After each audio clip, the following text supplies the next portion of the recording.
ప్రతిపక్ష నాయకుడుగా వస్తారట. ప్రతిపక్ష నాయకుడు హోదా ప్రజలు మీకు ఇవ్వకపోతే మేము ఆ బాధ్యులు సార్ దానికి. Right, okay. ప్రజలు ఇవ్వలేదు సార్ మీకు, మమ్మల్ని ఎలా బాధ్యులు చేస్తారు? ఓకే, కీర్తన గారు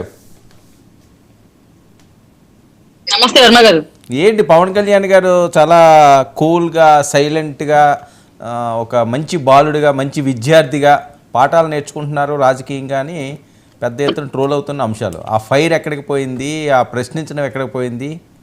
చాలా కూల్గా ఉంటున్నారట, ఏం జరుగుతుంది? ముందుగా మీకు అలాగే ప్యానల్ పెద్దలకి 99 వీక్షకులకు నమస్కారం సార్. అంటే ఎగ్జామ్ కి ప్రిపేర్ అయ్యారు, ఎగ్జామ్ కరెక్ట్ రాశాడు, పాస్ అయ్యాడు, ఇంకా నిత్య విద్యార్థిగా ఉంటారా లేకుంటే ఇలా కత్తి సాము నేర్చుకునే వాళ్ళ? ఎగ్జామ్ ఏం కాదు, జీవితమే పెద్ద పరీక్షలే కదండి. ఒక ఎగ్జామ్ తోటి అయిపోద్ది ఆ జీవితం, ఇంకా చాలా ఉన్నాయిగా.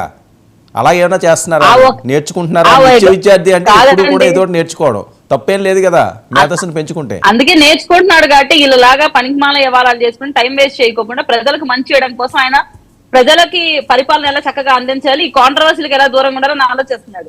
ఆయన అప్పుడు అగ్రెసివ్ గా ఉండడము, ప్రజలకు వాస్తవాలు తెలియజేయడం ఇంపార్టెంట్ కాబట్టి ఎక్కడ వారాహి యాత్ర జరిగిందో అదే ప్రాంతంలో అక్కడున్న సమస్యల్ని, అక్కడున్న లోకల్ నాయకులు చేసిన తప్పుల్ని ఎండగట్టి చూపించాడు. అక్కడ అగ్రెసివ్నెస్ అవసరము, ఇక్కడ సైలెన్స్ అవసరము. ఎందుకంటే ఇప్పుడు అధికారంలోకి వచ్చాం, మేము ఏం మార్పులు తేగలుగుతాం, ఎలా మంచి చేయగలుగుతాం, వీళ్ళ అవినీతి ఎలా బయట పెట్టగలుగుతాం అనేది మాకున్న ఇప్పుడు పెద్ద టాస్క్ అండి. మీకు అర్థమవుతుందో లేదో, సగటున ప్రతి మనిషి పైన 2019లో 74,000 రూపాయలు అప్పు ఉంటే అట్ ప్రెసెంట్ పర్ హెడ్ 1,44,000 రూపాయలు అప్పు ఉందండి పర్ హెడ్. సో ఇటువంటి టాస్క్ మా నెత్తిన పెట్టి పాపం సామాన్యులకి భారం పడేలాగా వాళ్ళ బ్రతుకు గడపమే కష్టంగా ఉన్న రోజుల్లో మేము వీళ్ళ మీద ప్రతీకార చర్యలు తీసుకోమంటారా? అభివృద్ధి దిశగా అడుగులేస్తూ అభివృద్ధి చేస్తూ రాష్ట్రాన్ని అప్పుల దిశగా తగ్గించమంటారా? మీరు చెప్పండి. నేనేం చెప్తాను దానికి సమాధానం? నేను మీకు అడగట్లేదు సార్, ఎవరైతే వైసీపీ వాళ్ళు అంటున్నారో వాళ్ళకి అడుగుతున్నారు. నారాయణమూర్తి గారు అని చెప్పండి, ఇదిగో మీ పక్కనే ఉన్నారు. ఓకే, అన్నకే అడుగుతున్నాను అన్న. ఇప్పుడు మనం అసెంబ్లీ సెషన్స్ చాలా చక్కగా జరుగుతున్నాయి. మీరు నిజంగా అధికార ప్రతినిధి కాకుండా ఒక న్యూట్రల్ పర్సన్ గా ఆలోచించండి. గతంలో ఇంత నిబద్ధతగా నిజాయితీగా పరిపాలన జరిగిందా? అసలు మేము ఒక అసెంబ్లీ సెషన్స్ వినే పరిస్థితిలో ఉన్నామా? ఎక్కడ ఎవరు మైక్ తీసుకున్నా ఎంత వల్గర్ వర్డ్స్, ఎంత అసభ్యకరంగా కించపరిచేలాగా వ్యక్తిగత విమర్శలు చేస్తున్నారు. ఇప్పుడు మీరు చూస్తున్నారు గత 4-5 days గా ఏ రోజన్నా ఒక్కవన్నా వ్యక్తిగతంగా మాట్లాడుతున్నారా? సబ్జెక్ట్ మీద మాట్లాడుతున్నారు, దాన్ని ఎలా ఇంకా మెరుగ్గా చేయగలుగుతామనే థింకింగ్ లో పోతున్నారు. మేము వచ్చి పర్యవేక్షిస్తామని మాటేస్తున్నారు సాక్షాత్ మినిస్టర్.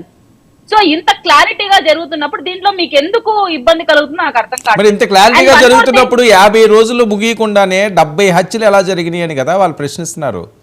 వాళ్ళ ఆవేదన అది కదా, చంపేస్తారని చంపేయండి అంటున్నారు జగన్మోహన్ రెడ్డి గారు. ఎందుకు నా టీంని ఎందుకు అనుకుంటారు? నన్ను ఇష్టపడే వాళ్ళని ఎందుకు ఇబ్బంది పడుతున్నారు? వాళ్ళని ఎందుకు అన్యాయంగా కొడుతున్నారు? వాళ్ళని ఎందుకు ఆస్తులు దోత్సం చేస్తున్నారు? చంపితే నన్ను చంపేయండి అంటున్నారండి మాజీ సీఎం గారు. మీకేం అనిపించట్లేదా? వాయిస్ వినిపించట్లేదా? సారీ సార్ నవ్వు ఆపుకోవాలనుకుంటున్నాను కానీ ఆపుకోలేకపోతున్నారు. ఒక వర్గానికి ఇన్స్పిరేషన్ సార్, వీళ్ళంతా ఒక వర్గానికి ఇన్స్పిరేషన్. అడ్డగోలుగా అక్కడ ఒక అతన్ని పంపించేశారు వాళ్ళ బాబాయ్ని. ఇంతవరకు ఆ కేసుకి దాఖలాలు లేవు. నిజాయితీగా దాన్ని ఎట్లా పరిశీలిస్తాము, దాన్ని ఎట్లా సార్ట్అవుట్ చేసి ఆ చెల్లెలకు న్యాయం చేద్దాం, సొంత కుటుంబ సభ్యుడు ఇదైపోతేనే దిక్కు లేదు. ఈయన ప్రాణాలకు హాని అయినా ప్రజల కోసం ఈయన పోరాడతారు. అసెంబ్లీకి రమ్మనండి సార్, ప్రాణాలు వద్దు. అసెంబ్లీకి వచ్చి ప్రజల పక్షాన మాట్లాడమనండి, ఇదే ప్రశ్నలు అక్కడ అడగమనండి మమ్మల్ని. ఆ ధైర్యం చేయమండి చాలు, ప్రాణాల త్యాగాలు అక్కర్లేదు. దమ్ముంటే జగన్మోహన్ రెడ్డి గారికి ఆయన కార్యవర్గాన్ని ఓపెన్ ఛాలెంజ్ చేస్తున్నా, ఇదే ప్రశ్నలు అసెంబ్లీకి వచ్చి మీరు మాట్లాడండి. ఎందుకు మీరు అసెంబ్లీని ఫేస్ చేయాలంటే భయపడుతున్నారు? పవన్ కళ్యాణ్ గారిని అడుగు పెట్టినన్న మీ మాటలు ఏమైపోయాయి? ఈ రోజు ఆయన అడుగు పెడితే మీరెందుకు పారిపోయారు? మీరు వచ్చి అడుగు పెట్టి మాట్లాడండి. 35 అన్నారు కదా, మా హోమ్ మినిస్టర్ ఓపెన్ గా అసెంబ్లీ సాక్షిగా అడిగారు, నాకు వచ్చి ఇవ్వండి నివేదిక, నేను పర్యవేక్షిస్తాను, నేను ఎంక్వైరీ చేస్తాను, సార్ట్ అవుట్ చేస్తాను అంటుంది. మీరు ఎందుకు భయపడుతున్నారు? ఎందుకు మీరు రావట్లేదు? అక్కడెక్కడో ఢిల్లీకి ఎందుకు పారిపోతున్నారు? ఈ అసెంబ్లీ సెషన్స్ అయిపోయిన తర్వాత మీరు ఢిల్లీకి పోండి, నాకు ఇబ్బంది లేదు. అంటే ఫేస్ చేసే ధైర్యం లేదు. అక్కడ అడిగే ప్రశ్న ఏ ప్రశ్నకు జవాబు చెప్పేద్దాము జగన్మోహన్ రెడ్డి గారి దగ్గర లేదు. ఇంకోటి ఏంటంటే టీవీ డిబేట్ల గురించి మాట్లాడారు సార్, హైలైట్ పాయింట్ ఇది. టీవీ డిబేట్లలో అంట ఎంతసేపు చంద్రబాబు నాయుడు గారిని, పవన్ కళ్యాణ్ గారిని భజన చేసే ప్యానల్ మెంబర్స్ కూర్చోబెట్టి మాట్లాడిస్తున్నారండి.